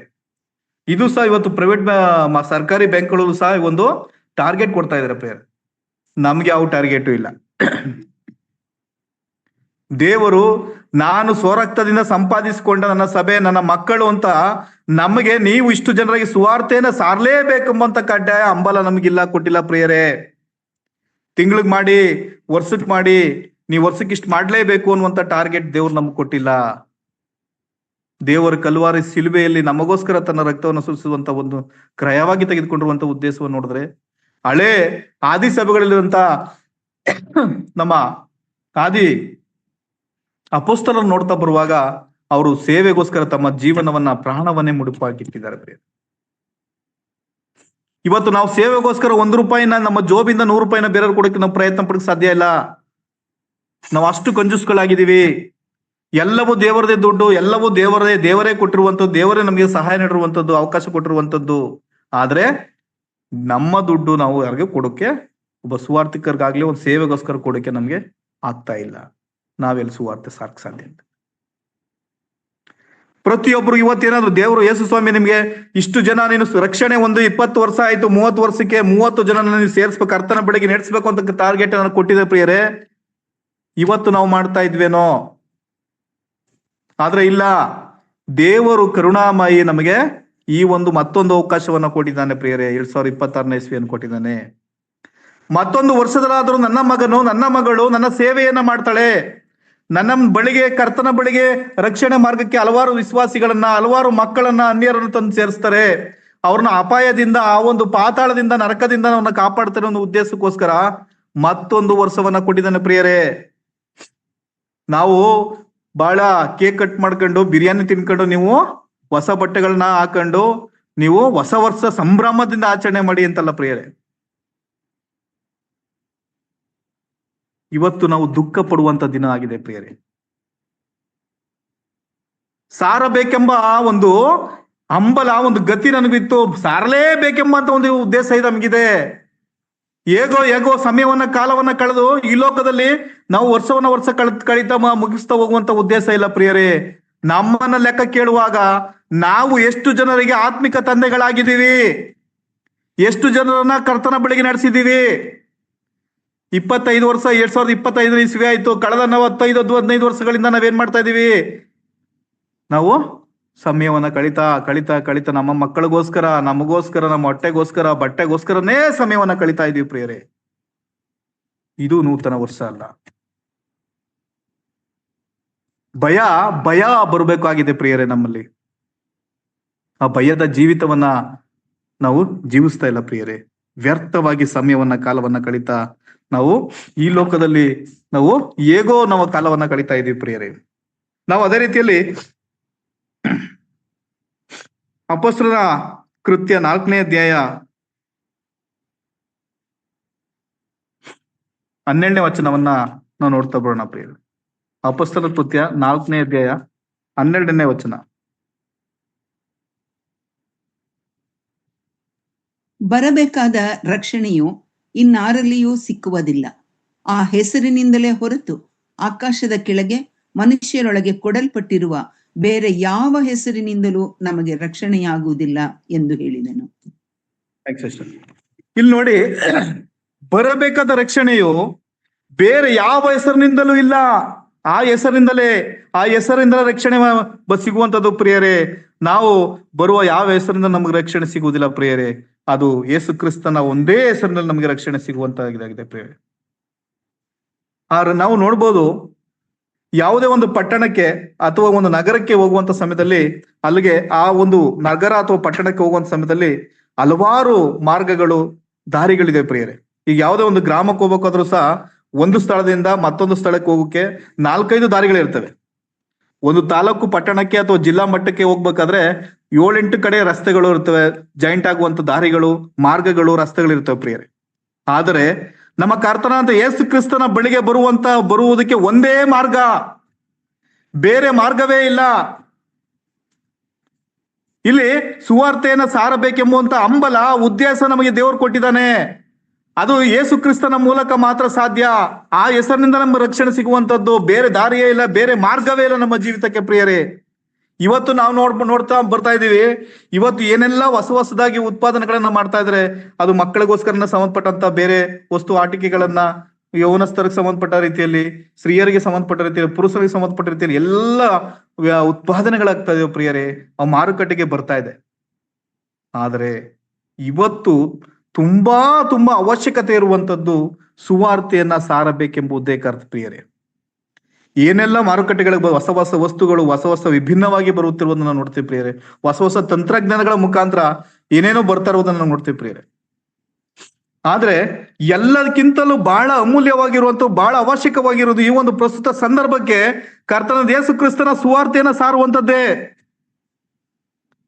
ಈಗ ನಾವು ಕಳೆದ ವರ್ಷಗಳನ್ನ ವ್ಯರ್ಥವಾಗಿ ಕಳೆದಿದ್ದೀವಿ, ಕಳೆದ ದಿನಗಳನ್ನ ವ್ಯರ್ಥವಾಗಿ ಕಳೆದಿದ್ದೀವಿ. ಆದ್ರೆ ಈ ನೂತನ ವರ್ಷದಲ್ಲಿ ಬರುವಂತ ಸಮಯದಲ್ಲಿ, ನೂತನ ವರ್ಷದ ಈ ಒಂದು 3ನೇ ದಿನದಲ್ಲಿ ನಾವು ಉತ್ತಮವಾದ ನಿರ್ಧಾರಗಳನ್ನ ಮಾಡಿಕೊಳ್ಬೇಕಾಗಿದೆ ಪ್ರಿಯರೇ. ಯಾಕೆಂದ್ರೆ ನಮಗೆ ದೇವರು ನಮ್ಮನ್ನ ಈ ಲೋಕದಲ್ಲಿ ಇಟ್ಟಿರುವಂತ ಉದ್ದೇಶಕ್ಕೆ ತಕ್ಕ ರೀತಿ ನಮ್ಮ ಜೀವಿತವನ್ನ ಮಾಡ್ಬೇಕಾಗಿದೆ. ಇಲ್ಲಿ ಹೇಗೋ ಸಮಯವನ್ನ ಕಳೆದಕ್ಕೋಸ್ಕರ, ಹೇಗೋ ಸರ್ಕಾರಿ ಉದ್ಯೋಗದಲ್ಲಿ ಬೆಳಿಗ್ಗೆ 8 ಗಂಟೆ ಸಮಯದಲ್ಲಿರುವಂತಹ ಒಂದು ಸಮಯವನ್ನು ಅವಕಾಶವನ್ನು ನೋಡ್ತಾ ಬರುವಾಗ, ಅವ್ರ ಉದ್ಯೋಗದಲ್ಲಿ ಬೆಳಿಗ್ಗೆ 10-10ವರೆಗೆ ಬಂದ್ರೆ 11:15 ಗಂಟೆ ಕೆಲಸ ಮಾಡ್ತಾರೆ. ತಿರ್ಗಾ ಮತ್ತೆ ಟೀಗೆ ಹೋಗ್ತಾರೆ. ತಿರ್ಗಾ ಟೀಗೆ ಹೋಗಿದ್ ಬರೋಷ್ಟೊತ್ತಿಗೆ 12:30 ಆಗುತ್ತೆ. ತಿರ್ಗಾ 1 ಅವರ್ ಕೆಲಸ ಮಾಡ್ತಾರೆ. ಮಧ್ಯಾಹ್ನ ಊಟಕ್ಕೆ ಹೋಗ್ತಾರೆ. ತಿರ್ಗಾ ಮಧ್ಯಾಹ್ನ 3 ಗಂಟೆಗೆ ಬರ್ತಾರೆ. ತಿರ್ಗಾ 3 ಗಂಟೆಗೆ ಬಂದು 4:15 ತನಕ ಕೆಲಸ ಮಾಡ್ತಾರೆ. ತಿರ್ಗಾ ಟೀಗೆ ಹೋಗ್ತಾರೆ. 4 ಗಂಟೆಗೆ ಬರ್ತಾರೆ. ತಿರ್ಗಾ 1 ಅವರ್ ಕೆಲಸ ಮಾಡ್ತಾರೆ, ಮನೆಗೆ ಹೋಗ್ತಾರೆ. ಇದು ಸರ್ಕಾರಿ ಉದ್ಯೋಗದಲ್ಲಿರುವಂತ ಕೆಲವು ಇಲಾಖೆಗಳಿರುವಂತ ಉದ್ದೇಶ. ಅಂದ್ರೆ ದಿನದ 4 ಗಂಟೆಗಳು ಮಾತ್ರ ಅವರು ಕೆಲಸದ ಉದ್ಯೋಗದಲ್ಲಿ ಇರ್ತಾರೆ. ಇನ್ನು 4 ಗಂಟೆಗಳು ಅವರು ಟೀ, ಕಾಫಿ, ಊಟಕ್ಕೋಸ್ಕರನೇ ಸಮಯವನ್ನು ಕಳೆದು ಸಂಜೆ ಮನೆಗೆ ಹೋಗ್ತಾರೆ ಪ್ರಿಯರೇ. ಇವತ್ತು ನಮ್ಮ ಪರಿಸ್ಥಿತಿಯು, ನಮ್ಮ ಜೀವಿತವು ಇದೇ ರೀತಿ ಆಗಿದೆ ಪ್ರಿಯರೇ. ನಾವು ದಿನದ 4 ಗಂಟೆಗಳ ರೀತಿಯಲ್ಲಿ ಯಾವ ರೀತಿ ಕೆಲಸವನ್ನ, ಸರ್ಕಾರಿ ಉದ್ಯೋಗವನ್ನ ಮಾಡ್ತಿರೋ ಅದೇ ರೀತಿಯಲ್ಲಿ ನಾವು ಆ ವಾರದ ಮೊದಲಿನಲ್ಲಿ ಮಾತ್ರ ಸದ್ಬೇಗ ಹೋಗ್ತೀವಿ, ದೇವ್ರ ವಾಕ್ಯವನ್ನ ಕೇಳ್ತೀವಿ, ಬರ್ತೀವಿ, ಅಥವಾ ದೇವರನ್ನ ಆರಾಧನೆ ಮಾಡ್ತೀವಿ. ದಿನ ಸಂಜೆ ಜೂಮ್ ಮೀಟಿಂಗ್ ಮುಖಾಂತರ ಸಮಯವನ್ನ ಕಳಿತೀವಿ. ಇನ್ನು ದಿನದ ಸಮಯ, ಎಷ್ಟೋ ದಿನಗಳ ಗಂಟೆಗಳನ್ನ ನಾವು ಊಟಕ್ಕೋಸ್ಕರ, ನಿದ್ದೆಗೋಸ್ಕರ, ಇದಕ್ಕೇ ನಮ್ಮ ಸಮಯವನ್ನ ಕಳಿತೀವಿ ಪ್ರಿಯರೇ. ಒಬ್ರು ಹೇಳ್ತಾ ಇದ್ರು ಹಿಂದೆ, ಮನುಷ್ಯನಿಗಿರುವಂತ ಆಯುಸ್ನಲ್ಲಿ ಅರ್ಧ ಆಯುಷನ್ನ ನಾವು ನಿದ್ದೆಯಲ್ಲೇ ಕಳಿತೀವಿ. ದಿನದ 24 ಗಂಟೆಯಲ್ಲಿ ನಾವು 8 ಗಂಟೆಗಳ ನಿದ್ದೆ ಮಾಡ್ತೀವಿ. ಇನ್ನು ಊಟಕ್ಕೋಸ್ಕರ 2-3 ಗಂಟೆಗಳು ವೆಸ್ಟ್ ಮಾಡ್ತೀವಿ. ಇನ್ನು ದಿನ ಉದ್ಯೋಗದಲ್ಲಿ 8 ಗಂಟೆ ಮಾಡ್ತೀವಿ. ಆದ್ರೆ ಅರ್ಧಕ್ಕಿಂತ ಹೆಚ್ಚು ಭಾಗವನ್ನ ನಾವು ನಿದ್ದೆಯಲ್ಲೇ ಕಳೆದು ನಮ್ಮ ಆಯುಷ್ಕಾಲ ಮುಗಿದೋಗ್ತೇವೆ ಪ್ರಿಯರೇ. 60 ವರ್ಷ ಆಯುಸ್ಸು ಅಂತಂದ್ರೆ 30 ವರ್ಷದಲ್ಲೇ ನಾವು ನಿದ್ದೆಯಲ್ಲೇ ನಮ್ಮ ಸಮಯನ ಕಳೀತಾ ಇದೀವಿ. ಇನ್ನು ನಾವು ಈ ನಮ್ಮ ಜೀವಿತ ಬಂದ್ರೆ ನಾವು ಇನ್ನೂ ಎಷ್ಟು ಸಮಯವನ್ನ ವ್ಯರ್ಥ ಮಾಡ್ತಾ ಇದೀವಿ. ಸಾರಬೇಕೆಂಬ ಉದ್ದೇಶವು ಆ ಒಂದು ಇದನ್ನ ನಮ್ಗೆ ಕೊಟ್ಟಿದ್ದಾನೆ ಪ್ರಿಯರೇ. ನಾವು ಬೇರೆ ದಾರಿಯೇ ಇಲ್ಲ. ನಮ್ಮ ಕರ್ತನ ಯೇಸು ಕ್ರಿಸ್ತನ ಬಗ್ಗೆ ನಾವು ಸುವಾರ್ತೆಯನ್ನ, ವಿಷಯವನ್ನು ತಿಳಿಸ್ತಾ ಬರ್ಬೇಕಾಗಿದೆ ಪ್ರಿಯರೇ. ನಾವು ಅದೇ ರೀತಿಯಲ್ಲಿ ಪೌಲನು ರೋಮಾಪುರದ ಬರೆದ ಪತ್ರಿಕೆ 1ನೇ ಅಧ್ಯಾಯ 14ನೇ ವಚನವನ್ನ, ಪೌಲನು ರೋಮಾಪುರದ ಬರೆದ ಪತ್ರಿಕೆ 1ನೇ ಅಧ್ಯಾಯ 14ನೇ ವಚನ. ಗ್ರೀಕರಿಗೂ ಇತರ ಜನಗಳಿಗೂ, ಜ್ಞಾನಿಗಳಿಗೂ ಮೂಢರಿಗೂ ತೀರಿಸಬೇಕಾದ ಒಂದು ಋಣ ನನ್ನ ಮೇಲೆ ಅದೇ. ಹೀಗಿರುವುದರಿ ಅಷ್ಟೇ. ಸಾರಿ, ಇಲ್ಲಿ ತೀರಿಸಬೇಕಾದಂತ ಒಂದು ಋಣ ನನ್ನ ಮೇಲೆ ಅದೇ. ಇಲ್ಲಿ ನಮಗೂ ಸಹ ಈ ಲೋಕದಲ್ಲಿ ತೀರಿಸಬೇಕಂತ ಋಣ, ದೇವರು ತನ್ನ ಸ್ವರಕ್ತವನ್ನ ಸುರಿಸಿ ಸಂಪಾದಿಸಿಕೊಂಡಂತ ನಮ್ಮನ್ನ, ನಮಗೂ ಪ್ರಿಯರೇ ಈ ಲೋಕದಲ್ಲಿ ಒಂದು ಋಣ ಇದೆ. ಆ ಋಣವನ್ನ ನಾವು ತೀರಿಸಲೇಬೇಕು ಪ್ರಿಯರೇ. ನಾವು ಸಾಕ್ರೆಟಿಸ್ ಅನ್ನ ನೋಡುವಾಗ ಋಣದ ಹುಂಜ ಅಂತ ಒಂದು ಪದ್ಯ ಇತ್ತು ಪ್ರಿಯರ ಹಿಂದೆ. ಅಂದ್ರೆ ತಾನು ಸಾಯುವಾಗಲೂ ಒಂದು ಒಂದು ಹುಂಜವನ್ನ ಬೇರೆ ಹತ್ರ ತೆಗೆದುಕೊಂಡಿರ್ತಾನೆ. ಆ ಋಣವನ್ನ ಮತ್ತೆ ಅದು ಸಾಯುವಂತ ಸಮಯದಲ್ಲಿ ಇಂಥವ್ರಿಗೆ ಕೊಟ್ಬಿಡಪ್ಪ ಅಂದ್ಬಿಟ್ಟು ಸಾಯುವಂತ ಸಮಯದಲ್ಲಿ ಆತನು ಸಾಯುವುದನ್ನು ನೋಡ್ತೀವಿ ಸಾಕ್ರೆಟಿಸ್. ಇಲ್ಲಿ ನಮಗೆ ಈ ಲೋಕದಲ್ಲಿ ಋಣ ಇದೆ. ಆ ಋಣ ಏನು? ಸುವಾರ್ತೆಯನ್ನ ಸಾರಬೇಕೆಂಬಂತ ಋಣ, ಬೇರೆ ಯಾವುದೇ ಋಣ ಇಲ್ಲ. ಇವತ್ತು ನಾವು ಯಾರಿಗೂ ಸಹ ಸುವಾರ್ತೆಯನ್ನ ಸಾರದೆ ಈ ಲೋಕದಲ್ಲಿ ನಾವನ್ನ ಬಿಟ್ಟು ಹೋದ್ರೆ ನಮಗೆ ನಮ್ಮ ಒಂದು ಸಾಲ ಇದೆ ಪ್ರಿಯರೇ. ಆ ಸಾಲವನ್ನ ತೀರಿಸುವವರು ಯಾರು? ಇವತ್ತು ಸಹ ನಮ್ಮ ಜೀವಿತದಲ್ಲಿ ಸಾಲ ಇದೆ ನಮ್ಗೆ. ಆ ಸಾಲವನ್ನು ತೀರಿಸುವವರು ಯಾರು ಪ್ರಿಯರೇ? ದೇವರು ನಮ್ಮನ್ನ ಯಾವ ಉದ್ದೇಶಕ್ಕೋಸ್ಕರ ಈ ಲೋಕದಲ್ಲಿ ನಮ್ಮನ್ನ ಸೃಷ್ಟಿ ಮಾಡಿದಾನ ಪ್ರಿಯರೇ, ಆ ಉದ್ದೇಶಕ್ಕೆ ತಕ್ಕ ರೀತಿಯಲ್ಲಿ ನಮ್ಮ ಜೀವಿತವನ್ನ ನಾವು ಮಾಡಬೇಕಾಗಿದೆ ಪ್ರಿಯರೇ. ನಮಗೂ ಸಹ ಋಣ ಇದೆ ಪ್ರಿಯರೇ. ನಾವು ಇವತ್ತು ಎಲ್ಲರೂ ಬ್ಯಾಂಕ್ ಬ್ಯಾಲೆನ್ಸ್ ನ ನೋಡ್ತಾರೆ, ಎಷ್ಟು ಬ್ಯಾಂಕ್ ಬ್ಯಾಲೆನ್ಸ್ ಇದೆ ಅಂತ. ನಮ್ಮ ಬ್ಯಾಂಕ್ ಬ್ಯಾಲೆನ್ಸ್ ಎಷ್ಟಿದೆ? ನಮ್ಮ ಬ್ಯಾಂಕ್ ಬ್ಯಾಲೆನ್ಸು ಹಣ ಅಲ್ಲ, ಆಸ್ತಿ ಅಲ್ಲ, ಮನೆಗಳಲ್ಲ, ಕಾರಲ್ಲ, ಬಂಗಲೆ ಅಲ್ಲ. ನಾವು ಎಷ್ಟು ಆತ್ಮಗಳನ್ನ ಆದಾಯ ಮಾಡಿದ್ದೀವಿ, ನಾವು ಎಷ್ಟು ಆತ್ಮಗಳನ್ನ 2025 ಇಸ್ವಿಯಲ್ಲಿ ದೇವರ ಬಳಿಗೆ ನಡೆಸಿದ್ದೀವಿ, ಎಷ್ಟು ಆತ್ಮಗಳನ್ನ ನಾವು ಕರ್ತನಿಗೆ ನಾವು ದೇವರು ಬರುವಂತ ಸಮಯದಲ್ಲಿ ಅವ್ರನ್ನ ಪಾತಾಳದಿಂದ ರಕ್ಷಣೆ ಮಾರ್ಗಕ್ಕೆ ತಂದಿದ್ದೀವಿ ಪ್ರಿಯರೇ. ಆ ಬ್ಯಾಲೆನ್ಸ್ ಋಣ ನಮ್ಗೆ ಬೇಕು ಪ್ರಿಯರೇ. ನಾವು ಈ ಒಂದು ರಾತ್ರಿ, ಈ ಒಂದು ದಿನದಲ್ಲಿ ನಾವು ನಮ್ಮ ಈ ಲೋಕದ ಪ್ರಯಾಣವನ್ನ ಮುಗಿಸಿ ಹೋಗ್ತೀವಿ ಅಂತಂದ್ರೆ ನಮ್ಮ ಋಣ ಏನು? ನಮ್ಮ ಬ್ಯಾಂಕ್ ಬ್ಯಾಲೆನ್ಸ್ ಏನು?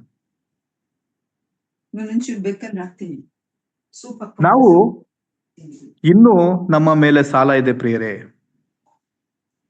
ಅದು ಸುವಾರ್ತೆಯನ್ನ ಸಾರಬೇಕೆಂಬ ಸಾಲ ನಮ್ಮ ಮೇಲೆ ಇದೆ ಪ್ರಿಯರೇ. ಈ ಸಾಲ ಇದೆ, ನಮ್ಮ ಪ್ರತಿಯೊಬ್ಬರ ಮೇಲೆ ಇದೆ. ದೇವರು ನಮ್ಮನ್ನ ರಕ್ಷಣೆ ಮಾರ್ಗಕ್ಕೆ ತಂದು 10 ವರ್ಷಗಳಾಗಿರ್ಬೋದು, 20 ವರ್ಷಗಳಾಗಿರ್ಬೋದು, 30 ವರ್ಷಗಳಾಗಿರ್ಬೋದು, 50 ವರ್ಷಗಳಾಗಿರ್ಬೋದು ಪ್ರಿಯರೇ. ಆ 50 ವರ್ಷಗಳಲ್ಲಿ ನಾವು ಒಂದು ವರ್ಷದಲ್ಲಾದ್ರೂ ಸಹ ಒಂದು ಆತ್ಮವನ್ನ ಕರ್ತನ ಬಳಿಗೆ ನಡೆಸಿದ್ದೀವಾ? ನಾವು ವ್ಯರ್ಥವಾದ ಕಾರ್ಯಗಳನ್ನ ನಮ್ಮನ್ನ ತೊಡಗಿಸ್ಕೊಂಡು ನಾವು ಸುವಾರ್ತೆ ಮಾಡ್ತಾ ಇದೀವಿ, ಸೇವೆ ಮಾಡ್ತಾ ಇದೀವಿ ಅಂತ ಸಮಯವನ್ನ ಕಾಲವನ್ನ ಕಳೀತಾ ನಾವು ವರ್ಷಗಳನ್ನ ನಾವು ದುಡ್ತಾ ಇದೀವಾ? ಕರ್ತನು ಬರುವ ಸಮಯದಲ್ಲಿ ನಮ್ಮನ್ನ ಲೆಕ್ಕ ಕೇಳಿದ್ರೆ ಪ್ರಿಯರೇ, ನಮ್ಮ ಬ್ಯಾಂಕ್ ಬ್ಯಾಲೆನ್ಸ್ ಏನಾಗಿದೆ, ನಮ್ಮ ಸಾಲ ಏನು, ನಾವು ಯಾವಾಗ ತೀರಿಸ್ತೀವಿ ಪ್ರಿಯರೇ? ದೇವರು ತನ್ನ ರಕ್ತವನ್ನ ಸಹ ಸುರಿಸಿ ನಮ್ಮನ್ನ ಕ್ರಯವಾಗಿ ತೆಗೆದುಕೊಂಡಿರುವ ಸಮಯದಲ್ಲಿ ನಾವು ಈ ಲೋಕವನ್ನ ಮುಗಿಸಿ ಹೋದ್ರೆ ಪ್ರಿಯರೇ, ನಮ್ಮ ಸಾಲ ನಮ್ಮ ಮೇಲೆ ಇದೆ. ಇಲ್ಲಿ ಸುವಾರ್ತೆ ಸಾರಬೇಕೆಂಬ ಋಣ ನಮ್ಮ ಮೇಲೆ ಇದೆ. ಈ ಲೋಕದಲ್ಲಿ ನೀನು ಹೇಗೋ ಇದ್ದು ಹೆಂಗೋ ಕಾಲವನ್ನ ಕಳೆದು ಸಮಯವನ್ನ ಕಳೆದು ಈ ಲೋಕವನ್ನ ಮುಗಿಸುವಂತ ಒಂದು ಪರಿಸ್ಥಿತಿಯಲ್ಲಿ ದೇವರು ನಮ್ಮನ್ನ ಇಟ್ಟಿಲ್ಲ. ನಿನಗೆ ಎಲ್ಲ ತರ ಅನುಕೂಲವನ್ನ ಕೊಟ್ಟಿದ್ದೀನಿ, ಕೆಲಸವನ್ನ ಕೊಟ್ಟಿದ್ದೀನಿ, ಹಣವನ್ನ ಕೊಟ್ಟಿದ್ದೀನಿ, ಉದ್ಯೋಗವನ್ನ ಕೊಟ್ಟಿದ್ದೀನಿ, ಕುಟುಂಬವನ್ನ ಕೊಟ್ಟಿದ್ದೀನಿ, ಮಕ್ಕಳನ್ನ ಕೊಟ್ಟಿದ್ದೀನಿ, ಆರೋಗ್ಯವನ್ನ ಕೊಟ್ಟಿದ್ದೀನಿ. ಎಷ್ಟೋ ಸಾರಿ ನಿನ್ನ ಅಪಾಯಗಳಿಂದ ಕಾಪಾಡಿದ್ದೀನಿ, ಎಷ್ಟೋ ಅನಾರೋಗ್ಯ ಪರಿಸ್ಥಿತಿಗಳಿಂದ, ಸಾವಿನ ದವಡೆಯಿಂದ ನಿನ್ನ ಕಾಪಾಡಿದ್ದೀನಿ. ನೀನು ನನಗೋಸ್ಕರ ನನಗೋಸ್ಕರ ನೀನು ಏನು ಮಾಡಿದ್ದೀಯಾ? ಇನ್ನು ದೇವರು ಕೇಳಿದ್ರೆ ಪ್ರಿಯರೇ, ನಮ್ಮ ಪರಿಸ್ಥಿತಿ ಏನು ಪ್ರಿಯರೇ? ನಮ್ಮ ಸ್ಥಿತಿ ಏನು? ನಾವೇನಾಗಿದ್ದೀವಿ ಈ ಲೋಕದಲ್ಲಿ? ಎಷ್ಟು ಸಮಯವನ್ನ ನಾವು ದೇವರಿಗೋಸ್ಕರ, ಸೇವೆಗೋಸ್ಕರ ಸುವಾರ್ತೆಯನ್ನ ಸಾರಿದ್ದೀವಿ? 2025 ಇಸ್ವಿಯಲ್ಲಿ ಎಷ್ಟು ಜನರಿಗೆ ಸುವಾರ್ತೆಯನ್ನ ಸಾರಿದ್ದೀವಿ? ಲೆಕ್ಕ ಕೇಳ್ತಾ ಇದ್ರೆ ನಾವ್ಯಾವ ರೀತಿ ಆಗಿದೀವಿ ಅಂತಂದ್ರೆ, ನಾವ್ ಆಲ್ರೆಡಿ ಕ್ವಾಲಿಫೈರ್ ಆಗ್ಬಿಟ್ಟಿದೀವಿ ಅನ್ನೋ ರೀತಿಯಲ್ಲಿ ನಮ್ಮ ತೀರ್ಮಾನಗಳನ್ನ, ನಮ್ಮ ಜೀವಿತವನ್ನ ಮಾಡ್ತಾ ಇದೀವಿ ಪ್ರಿಯರೇ. ನಮಗೂ ಸಾಲ ಇದೆ ಪ್ರಿಯರೇ. 2025 ಇಸ್ವಿವರೆಗೂ ನಾವು ಎಷ್ಟು ಜನ ದೇವರು ಕೊಟ್ಟಿರುವಂತ ಕೆಲಸವನ್ನ, ಸೇವೆಯನ್ನ, ಸುವಾರ್ತೆಯನ್ನ ಮಾಡದಿದ್ರೆ ಆ ಋಣ, ಆ ಸಾಲ ನಮ್ಮ ಮೇಲೆ ಇದೆ. 2026 ಇಸ್ವಿಯಲ್ಲೂ ಸಹ ನಾವು ಹಂತವಾಗಿ ಆ ಸಾಲವನ್ನು ತೀರಿಸಬೇಕಾಗಿದೆ. ಮತ್ತೆ ಸಾಲವನ್ನ ಅದನ್ನ ಹೆಚ್ಚು ಮಾಡ್ತಾ ಹೋದ್ರೆ ಬಡ್ಡಿ ಮೇಲೆ ಬಡ್ಡಿ ಆಗುತ್ತೆ ಪ್ರಿಯರೇ.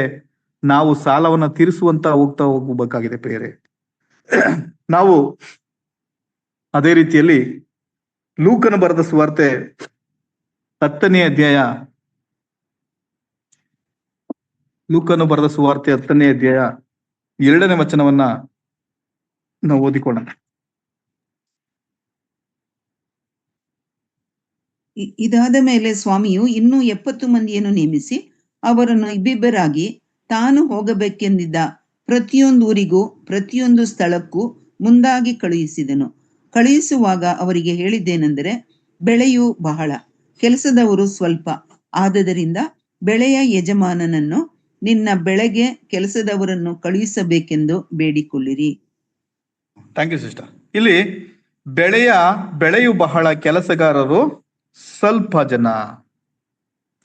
ಪ್ರಿಯರೇ, ನಾನು ಆಗ್ಲೇ ಮಾತನಾಡ್ತಾ ಬರುವಾಗ ಆ ರೀತಿಯಲ್ಲಿ ಬೆಳೆಯು ಬಹಳ ಇದೆ ಪ್ರಿಯರೇ, ಸುವಾರ್ತೆ ಕೆಲಸ ಮಾಡುವಂತ, ಸೇವೆ ಮಾಡುವಂತವರು ಕಡಿಮೆ ಇದ್ದಾರೆ ಪ್ರಿಯರೇ. ಇನ್ನು ಒಂದ್ ಕಡೆ ಒಬ್ಬ ಸೇವಕರು ಹೇಳ್ತಾರೆ, ಒಂದ್ ಕಡೆ ಹೇಳ್ತಾರೆ ಬೆಳೆ ಬಹಳ, ಕೆಲಸಗಾರರು ಜಾಸ್ತಿ ಇದ್ದಾರೆ, ಇರುವಂತ ಕೆಲಸಗಾರರು ಕಡಿಮೆ, ಆ ಕೆಲಸಗಾರರಲ್ಲಿ ಮೈಗಳ್ಳರು ಸಹ ಇದ್ದಾರೆ. ಇವತ್ತು ದೇವರ ಸೇವೆಗೆ ಎಷ್ಟು ಬೆಳೆ ಇದೆಯೋ, ಎಷ್ಟು ಸುವಾರ್ತೆ ಸಾರಬೇಕಂತ ಸ್ಥಳಗಳು, ಆತ್ಮಗಳಿದೆಯೋ, ಅಷ್ಟೇ ಕೆಲಸಗಾರರೆಲ್ಲ ಕಡಿಮೆ ಇದ್ದಾರೆ. ಕಡಿಮೆ ಇರುವಂತ ಕೆಲಸಗಾರರಲ್ಲೂ ಸಹ ಕಳ್ಳ ಕೆಲಸಗಾರರು, ಸೋಮಾರಿ ಕೆಲಸಗಾರರು, ಮೈಗಳ್ಳ ಕೆಲಸಗಾರರು ಇವತ್ತು ಇದ್ದಾರೆ ಪ್ರಿಯರೇ. ಇದು ಎಂತ ವಿಪರ್ಯಾಸ ಪರಿಸ್ಥಿತಿ ಪ್ರಿಯರೇ. ಇರುವ ಬೆಳೆ ಬಹಳ ಇದೆ, ಕೆಲಸಗಾರರು ಕಮ್ಮಿ, ಆ ಕೆಲಸಗಾರರಲ್ಲೂ ಸಹ ಮೈಗಳರಿದ್ದಾರೆ ಅಂತ ನೋಡ್ತಾ ಬರುವಾಗ, ಸೋಮಾರಿಗಳಿದ್ದಾರೆ ಅಂತ ನೋಡ್ತಾ ಬರುವಾಗ ಪ್ರಿಯರೇ, ಎಷ್ಟೋ ಕಡೆ ಎಷ್ಟೋ ವಿಶ್ವಾಸಿಗಳು ಪ್ರಿಯರೇ, ತಾವು ಈ ಲೋಕದಲ್ಲಿ ನಾವು ನಮ್ಮ ಕೆಲಸವೇ ಮುಗ್ದೋಗಿದೆ, ನಮ್ದೇನು ಇಲ್ಲ, ಓಡಾಡ್ಕೊಂಡಿರ್ಬಹುದು ರೀತಿಯಲ್ಲಿ ತಮ್ಮ ಜೀವಿತವನ್ನ ಬೆಳಿಗ್ಗೆ ಎದ್ದು ಸಂಜೆ ಮಲಗುವವರೆಗೂ ಸಹ ಏನ್ ತಿನ್ಬೇಕು, ಏನು ಊಟ ಮಾಡ್ಬೇಕು, ಯಾವ ತರ ಇರ್ಬೇಕು, ಏನ್ ಮಾಡ್ಬೇಕು, ಅದರಲ್ಲೇ ತಮ್ಮ ಸಮಯವನ್ನ ಕಳೀತಾ ಇದ್ದಾರೆ. ದೇವರು ಕೊಟ್ಟಿರುವಂತ ಅನುಕೂಲಗಳಲ್ಲೇ ಅವರು ತಮ್ಮ ಸಮಯವನ್ನ, ಕಾಲವನ್ನ ಕಳೀತಾ ಇದ್ದಾರೆ ಪ್ರಿಯರೇ. ಇವತ್ತು ಬೆಳೆ ಬಹಳ ಇದೆ ಪ್ರಿಯರೇ. ನಾವು 2025ರಲ್ಲಿ ಎಷ್ಟು ಕೆಲಸವನ್ನ ಮಾಡಿದ್ದೀವಿ, ಎಷ್ಟು ಜನರಿಗೆ ಸುವಾರ್ತೆಯನ್ನ ಸಾರಿದ್ದೀವಿ.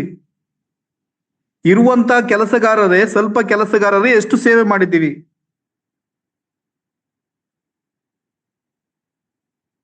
ಇವತ್ತು ನಾವೇನ್ ಮಾಡ್ತಾ ಇದೀವಿ, ನಾವು ಮಾತ್ರ ಸೇವೆ ಮಾಡ್ತಾ ಇದೀವಿ, ಇನ್ನು ಎಷ್ಟೋ ವಿಶ್ವಾಸಿಗಳ ಸೇವೆಗೆ ಬರ್ತಾ ಇಲ್ಲ. ಅವ್ರ ಕುಟುಂಬದಕ್ಕೋಸ್ಕರ ಕೆಲಸದಲ್ಲೇ, ಅವರ ಕುಟುಂಬದಲ್ಲೇ, ಅವರ ಉದ್ಯೋಗಕ್ಕೋಸ್ಕರ ಅದರಲ್ಲೇ ಸಮಯವನ್ನ ಕಳೀತಾ ಇದ್ದಾರೆ. ಫ್ರೀ ಇರೋ ಸಮಯದಲ್ಲೂ ಸಹ ಸಭೆಗೆ ಬರೋಕು, ನಾವು ಅಲ್ಲಿಗೆ ಹೋಗ್ಬೇಕು, ಮದುವೆಗೆ ಹೋಗ್ಬೇಕು, ಆ ಕಾರ್ಯ ಇದೆ, ಇದು ಇದೆ, ಅಲ್ಲಿಗೆ ಹೋಗ್ಬೇಕು, ಈ ತರ ಇಲ್ಲಿಗೆ ಹೋಗ್ಬೇಕು ಅಂತ ಇದರಲ್ಲೇ ತಮ್ಮ ಸಮಯವನ್ನ ಕಳೀತಾ ಸಭೆಗೂ ಬರಲ್ಲ, ಅನ್ಯೋನ್ಯತೆಗೂ ಬರಲ್ಲ ಪ್ರಿಯರೇ. ಎಷ್ಟೋ ಜನ ತಮ್ಮ ಬ್ಯುಸಿ ಲೈಫ್ ಅಲ್ಲೇ ತಾವು ಹೋಗ್ತಾ ಇದ್ದಾರೆ. ಇದೇ ನೇರವಾದ ಸರಿಯಾದಂತ ಮಾರ್ಗ. ಯೇಸು ಕ್ರಿಸ್ತನು ನನಗೋಸ್ಕರ ಸುರಿಸಿರುವಂತ ರಕ್ತ ಇದೆ, ಆತ ನನಗೋಸ್ಕರ ಕಷ್ಟಪಟ್ಟಿರುವಂತ ಸಿಲುಬೆಯಲ್ಲಿ ಇದೇ ಎನ್ನುವ ಉದ್ದೇಶದಲ್ಲಿ ಎಲ್ಲವನ್ನ ವ್ಯರ್ಥ ಮಾಡ್ತಾ ತಮ್ಮ ಸಮಯ ಕಾಲಗಳನ್ನ ಬೆಳೆತಾ ಬ್ಯುಸಿ ಜೀವಿತದಲ್ಲಿ ಇದ್ದಾರೆ ಪ್ರಿಯರೇ.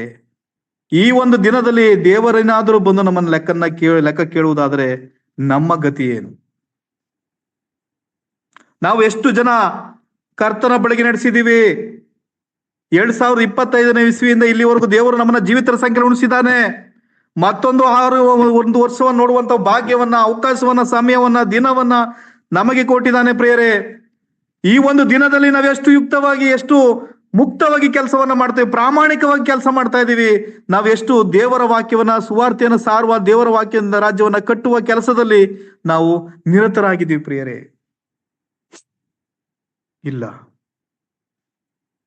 ನಾವು ಸಮಯವನ್ನ, ಬೆಳೆಯು ಬಹಳ, ಕೆಲಸಗಾರರು ಕಮ್ಮಿ ಪ್ರಿಯರೇ. ಆ ಕೆಲಸಗಾರರು ಸಹ ಕಳ್ಳ ಕೆಲಸಗಾರರು, ಸುಮಾರು ಕೆಲಸಗಾರರು ಇವತ್ತಿರುವುದರಿಂದ ಇವತ್ತಿರುವಂತ ಬೆಳೆಯ ಕೆಲಸವನ್ನು ಮಾಡುವ ಸಾಧ್ಯತೆ ಇಲ್ಲ ಪ್ರಿಯರೇ. ಇವತ್ತು ಹಳ್ಳಿಗಳಲ್ಲಿ ಪರಿಸ್ಥಿತಿ ಏನಾಗಿದೆ ಅಂತಂದ್ರೆ, ಯಾವುದೇ ಹಳ್ಳಿಗಳಲ್ಲಿ ಹೋಗಿ ಭತ್ತವನ್ನ ಅಥವಾ ರಾಗಿಯನ್ನ ಬೆಳಿಬೇಕಾದ್ರೆ ಅದೇ ಬೆಳೆ ಕುಯ್ಯುವಂಥವ್ರಿಲ್ಲ, ನಾಟಿ ಹಾಕುವಂಥವ್ರಿಲ್ಲ. ಎಲ್ಲದೂ ಸಮಯದಲ್ಲೂ ಸಹ ಯಂತ್ರಗಳನ್ನೇ, ಮಿಷಿನರಿಗಳನ್ನೇ ಉಪಯೋಗಿಸುವಂತ ಪರಿಸ್ಥಿತಿ ಬರ್ತಾ ಇದೆ ಪ್ರಿಯರೇ. ಸಣ್ಣ ಪುಟ್ಟ 5 ಕುಂಟೆ, 10 ಕುಂಟೆ, 20 ಕುಂಟೆ ಇರುವಂತವ್ರಿಗೆ ವ್ಯವಸಾಯನೇ ಮಾಡಕ್ಕಾಗಲ್ಲ, ಅದ್ರಲ್ಲಿ ಆದಾಯನೇ ಬರಲ್ಲ, ಹಾಕಿರುವಂತ ಬಂಡವಾಳನೂ ಬರಲ್ಲ, ಲಾಸ್ ಆಗ್ತಾ ಇದೆ. ಮುಂದಿನ ದಿನಗಳಲ್ಲಿ ವ್ಯವಸಾಯ ಮಾಡುವಂತವರೇ ಕಡಿಮೆ ಆಗ್ಬೋದು. ಭತ್ತಗಳನ್ನ ಬೆಳೆಯುವಂತ, ಅಕ್ಕಿಗಳನ್ನ ಬೆಳೆಯುವಂತ ಪರಿಸ್ಥಿತಿ ಕಡಿಮೆ ಆಗ್ತಿದೆ ಪ್ರಿಯರೇ. ಆಹಾರಕ್ಕೋಸ್ಕರ ಆಹಾಕಾರ ಆಗುವಂತ ಪರಿಸ್ಥಿತಿಗಳು ಬರ್ತವೆ. ಯಾಕೆಂದ್ರೆ ಕೆಲಸಗಾರರು ಇಲ್ಲ. ಎಲ್ಲ ಹಳ್ಳಿಗಳಲ್ಲಿ ಎಲ್ಲ ದೂರ ಮಾರು ಹೋಗ್ತಾರೆ, ಎಲ್ಲ ಸಿಟಿಗಳು ಹೋಗಿ ಸೇರ್ಕೊಂಡಿದ್ದಾರೆ, ಯಾರು ಹಳ್ಳಿಯಲ್ಲಿ ಇಲ್ಲ. ಇದೇ ಪರಿಸ್ಥಿತಿ ಇವತ್ತು ಸಹ ನಮ್ಮ ಜೀವಿತಗಳಲ್ಲಿ, ನಮ್ಮ ಕ್ರೈಸ್ತರಲ್ಲಿ, ವಿಶ್ವಾಸಿಗಳಲ್ಲಿ ಇದೆ ಪ್ರಿಯರೇ. ಇವತ್ತು ನಮ್ಮ ಮಗಳಿಗೋ ಅಥವಾ ಯಾರಿಗೋ ಉದ್ಯೋಗ ಸಿಕ್ತು ಅಂತ ತಕ್ಷಣ ನಾವು ಹೋಗಿ ನಗರಗಳ ಪ್ರದೇಶಗಳನ್ನು ಸೇರ್ತೀವಿ. ಹಳ್ಳಿಗಳಲ್ಲಿ ಸುವಾರ್ತೆ ಸಾರಕ್ಕೆ ಹೋಗಲ್ಲ. ನಾವು ವಾರದ ಮೊದಲಿನಿಂದಲೇ ರೊಟ್ಟಿ ಪಾತ್ರೆಯನ್ನು ತೆಗೆದುಕೊಳ್ಳೋದಕ್ಕೋಸ್ಕರ, ಆರಾಧನೆ ಮಾಡೋದಕ್ಕೋಸ್ಕರ ದೇವರ ಆಲಯಕ್ಕೆ ಬರ್ತೀವಿ ಅಷ್ಟೇ. ನಾವು ಮನೆಯಲ್ಲಿ ಬೆಂಗಳೂರಲ್ಲೋ ಮೈಸೂರಲ್ಲೋ ಫ್ಯಾಮಿಲಿಗಳನ್ನ ಸೆಟ್ಲ್ ಮಾಡ್ಕೊಂಡು ಅಲ್ಲೇ ಸುಖವಾದ ಜೀವನವನ್ನ ಮಾಡ್ತಾ ಇದೀವಿ. ನಾವು ಸುವಾರ್ತೆಯನ್ನ ಸಾರ್ತಾ ಇಲ್ಲ, ಕರಪತ್ರಗಳನ್ನ ಕೊಡ್ತಾ ಇಲ್ಲ, ದೇವರ ವಾಕ್ಯವನ್ನ ಕೇಳ್ತಾ ಇಲ್ಲ, ದೇವರ ಸೇವೆಗಳಿಗೋಸ್ಕರ ಸಹಾಯ ಮಾಡ್ತಾ ಇಲ್ಲ. ವ್ಯರ್ಥವಾಗಿ ನಮ್ಮ ಸಮಯವನ್ನ ಕಳೀತಾ ಇದೀವಿ ಪ್ರಿಯರೇ. ಇವತ್ತು ಸಹ ಇದೇ ಪರಿಸ್ಥಿತಿ ಆಗಿರುವಂತದ್ದು ಪ್ರಿಯರೇ. ಇರುವಂತ ಕೆಲಸಗಾರರು ಸಹ ಇವತ್ತು ಇದ್ದಾರೆ ಪ್ರಿಯರೇ. ಅದು ವಯಸ್ಸಾದಂತವ್ರು, ತುಂಬಾ ಹಿರಿಯರು ಇರುವಂತವ್ರು ಇದ್ದಾರೆ ಪ್ರಿಯರೇ. ಯುವಕರು, ಯೌವನಸ್ಥರು ಈ ಒಂದು ಸೇವೆಗೋಸ್ಕರ ತೊಡಗಿಸ್ಕೊಳ್ಳುವಂತ ಯೌವನಸ್ಥನ ಹುಡುಕುವಂತ ಪರಿಸ್ಥಿತಿ ಇವತ್ತು ಎದುರಾಗಿದೆ ಪ್ರಿಯರೇ. ಎಲ್ಲರೂ ಉದ್ಯೋಗದಕ್ಕೋಸ್ಕರ ಎಲ್ಲ ತಮ್ಮ ಉದ್ಯೋಗ, ಜೀವನ, ಕುಟುಂಬ ನಿರ್ವಹಣೆ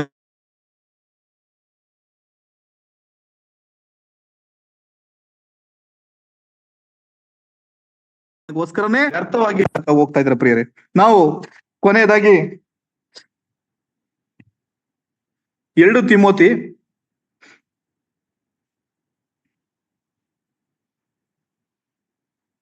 ಪೌಲನು ತಿಮೋತಿಯನ್ನು ಬರೆದ ಪತ್ರಿಕೆ 4ನೇ ಅಧ್ಯಾಯ 2ನೇ ವಚನ. ದೇವರ ವಾಕ್ಯವನ್ನು ಸಾರು, ಅನುಕೂಲವಾದ ಕಾಲದಲ್ಲಿಯೂ ಅನುಕೂಲವಿಲ್ಲದ ಕಾಲದಲ್ಲಿಯೂ ಅದರಲ್ಲಿ ಆಸಕ್ತನಾಗಿರು. ಪೂರ್ಣ ದೀರ್ಘ ಶಾಂತಿಯಿಂದ ಉಪದೇಶಿಸುತ್ತಾ ಖಂಡಿಸು, ಗದರಿಸು, ಎಚ್ಚರಿಸು. Thanks sister. ಇಲ್ಲಿ ನೋಡಿ, ನಾನು ದೇವರ ವಾಕ್ಯವನ್ನ ಸಾರುವುದಕ್ಕೋಸ್ಕರ ಅನುಕೂಲವಾದ ಕಾಲದಲ್ಲಿಯೂ ಅನಾನುಕೂಲವಾದ ಕಾಲದಲ್ಲಿಯೂ ಆಸಕ್ತನಾಗಿರು. ನಾವು ಸುವಾರ್ತೆಯನ್ನ ಸಾರುವಂತಹ ವಿಷಯದಲ್ಲಿ ಪ್ರಿಯರೇ, ಎಷ್ಟೋ ವಿಶ್ವಾಸಿಗಳು ಹೇಳ್ತಾರೆ, ಇವತ್ತು ಅನುಕೂಲವಾದಂತಹ ಪರಿಸ್ಥಿತಿಗಳಿಲ್ಲ, ಬಜರಂಗದವರು ಬಂದಿದ್ದಾರೆ, RSS ಅವರು ಇದ್ದಾರೆ, ಎಲ್ಲ ಕಡೆ ತೊಂದರೆ ಆಗ್ತಾ ಇದೆ, ನಾವು ಸುವಾರ್ತೆಯನ್ನ ಸಾರೋಕೆ ಸಾಧ್ಯವೇ ಇಲ್ಲ, ನಾವು ತೊಂದರೆ ಆಗಿ ಸಿಕ್ಕಾಕೊಳ್ತೀವಿ, ಜೈಲು ಕೊಡ್ತಾರೆ, ಯಾರೋ ಕಂಪ್ಲೇಂಟ್ ಕೊಟ್ಟಿದ್ದಾರೆ, ಅಲ್ಗೂ ಇದ್ ಮಾಡ್ತಾರೆ, ಅಲ್ಲಿ ಸಮಸ್ಯೆ ಇದೆ, ಇಲ್ಲಿ ಸಮಸ್ಯೆ ಇದೆ ಅಂತ ಎದುರ್ತಾ ಇರುವಂತ ಪರಿಸ್ಥಿತಿಗಳು ನೋಡ್ತೀವಿ ಪ್ರಿಯರೇ. ಇಲ್ಲಿ ಅದಕ್ಕೆ ದೇವರ ವಾಕ್ಯ ಹೇಳಿರುವಂತದ್ದು, ಅನುಕೂಲವಾದಂತ ಕಾಲದಲ್ಲೂ ಸಹ ಸುವಾರ್ತೆಯನ್ನ ಸಾರಬೇಕು, ಸುವಾರ್ತೆ ಸಾರೋಕೆ ಅನಾನುಕೂಲವಾದಂತ ಕಾಲದಲ್ಲೂ ಸಾರಬೇಕು. ದೇವರು ಇಂಥ ಮೈಗಳಂತ ವಿಶ್ವಾಸಿಗಳ ಸೇವಕರ ಇರೋದ್ರಿಂದಲೇ ದೇವರು ಈ ವಾಕ್ಯವನ್ನು ಬರೆಸಿರ್ಬೋದು ಪ್ರಿಯರೇ. ಅನುಕೂಲವಾದಂತ ಕಾಲದಲ್ಲಿ ಮಾತ್ರ ನೀವು ಸುವಾರ್ತೆಯನ್ನ ಸಾರಿ, ಅನಾನುಕೂಲವಾದಂತ ಕಾಲದಲ್ಲಿ ಸುವಾರ್ತೆಯನ್ನು ಸಾರಬೇಡಿ ಅಂತ ದೇವರು ಹೇಳಿಲ್ಲ ಪ್ರಿಯರೇ. 2 ಸಮಯಗಳಲ್ಲೂ ಸಹ ನೀವು ಸುವಾರ್ತೆಯನ್ನ ಸಾರಿ, ದೇವರ ವಾಕ್ಯವನ್ನ ಸಾರಿರಿ ಅಂತ ಹೇಳಿದಾನೆ ಪ್ರಿಯ. ಇವತ್ತು ಅನುಕೂಲವಾದ್ರೂ ಸಹ ಅನಾನುಕೂಲವಾದ್ರೂ ಸಹ ಯಾವುದೇ ಪರಿಸ್ಥಿತಿ ಇದ್ರೂ ಸಹ ನಾವು ಏನು ಮಾಡ್ತಾ ಇಲ್ಲ. ಅನಾನುಕೂಲ ಪರಿಸ್ಥಿತಿಯನ್ನ ನಾವು ಕಾರಣ ಹೇಳ್ತೀವಿ, ಒಂದೊಂದಕ್ಕೂ ನಾವು ಕಾರಣಗಳನ್ನ ಹುಡುಕೊಂಡಿದ್ದೀವಿ ಪ್ರಿಯರೇ. ಅಲ್ಲಿ ಆತರ ಸಮಸ್ಯೆ ಆಯ್ತು, ಇಲ್ಲಿ ನಮ್ಮನ್ನ ಜೈಲ್ಗೆ ಹಾಕ್ಬಿಡ್ತಾರೆ, ಅಲ್ಗೆ ಹಾಕ್ಬಿಡ್ತಾರೆ ಅಂತ ನಾವು ಆದಿಸ ಅಪೊಸ್ತಲ ನೋಡ್ತಾ ಬರುವಾಗ ಅವ್ರು ಎಂತೆಂತ ಪೌಲನು ಎಷ್ಟು ಸಾರಿ ತನ್ನ ಸೆರೆಗೆ ಹಾಕಿಸಲ್ಪಟ್ಟವನಾಗಿ ಚಿಡಿಯಾಟುಗಳನ್ನು ತಿಂದು ಅಪಾಯಗಳಿಂದ ತನ್ನ ಜೀವಿತವನ್ನ ಮಾಡಿದ್ದಾನೆ ಪ್ರಿಯರೇ. ಇವತ್ತು ಸಭೆ, ನಾನು, ನನ್ನ ಮಕ್ಕಳು, ನಮ್ಮ ಕುಟುಂಬ, ನಮ್ಮ ಸಭೆ, ನಾವ್ ಎಷ್ಟು ಜನ ಇದೀವೋ ಅಷ್ಟೇ ಜನ. 2026 ಬಂದ್ರು ಅಷ್ಟೇ ಜನ, 2027 ಜನ ಈ ವರ್ಷ ಇಸ್ವಿ ಬಂದ್ರು ಅಷ್ಟೇ ಜನ, 2030 ಬಂದ್ರು ಅಷ್ಟೇ ಜನ ವಿಶ್ವಾಸಿಗಳು. ಬೇರೆಯವ್ರು ಬರ್ತಾ ಇಲ್ಲ, ಬೇರೆಯವ್ರ ಸಭೆಗೆ ಬರ್ತಾ ಇಲ್ಲ, ನಾವು ಸುವಾರ್ತೆಯನ್ನು ಸಾರ್ತಾ ಇಲ್ಲ.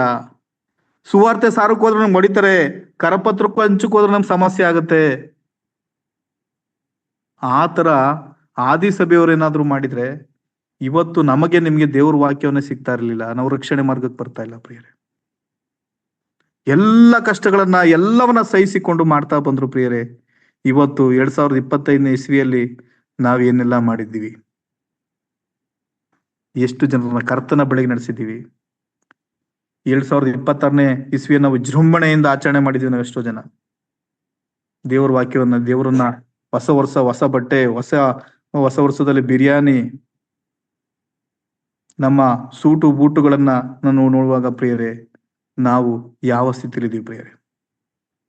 ದೇವರು ಅನುಕೂಲವಾದಂತ ಅನಾನುಕೂಲವಾದ 2 ಸಂದರ್ಭಗಳಲ್ಲೂ ಸಹ ನಾವು ಸುವಾರ್ತೆಯನ್ನ ಸಾರಬೇಕು. ಆ ಒಂದು ಋಣ ನಮ್ಮ ಮೇಲೆ ಇದೆ, ಆ ಒಂದು ಇದು ಇದೆ, ಆ ಸಾಲ ನಮ್ಮ ಮೇಲೆ ಇದೆ ಪ್ರಿಯರೇ. 2025ನೇ ಇಸ್ವಿಯ ಸಾಲಗಳು ನಮ್ಮ ಮೇಲೆ ಇದೆ. ನಾವು 2026ನೇ ಇಸ್ವಿಯನ್ನ ಬಹಳ ವೈಭೋಗದಲ್ಲಿ ಜೀವಿತ ಮಾಡಕ್ ಸಾಧ್ಯ ಇಲ್ಲ ಪ್ರಿಯರೇ. ನಾವು ಸಾಲಗಾರರಾಗಿದ್ದೀವಿ, ಸಾಲವನ್ನ ತೀರಿಸಬೇಕಾಗಿದೆ ಪ್ರಿಯರೇ.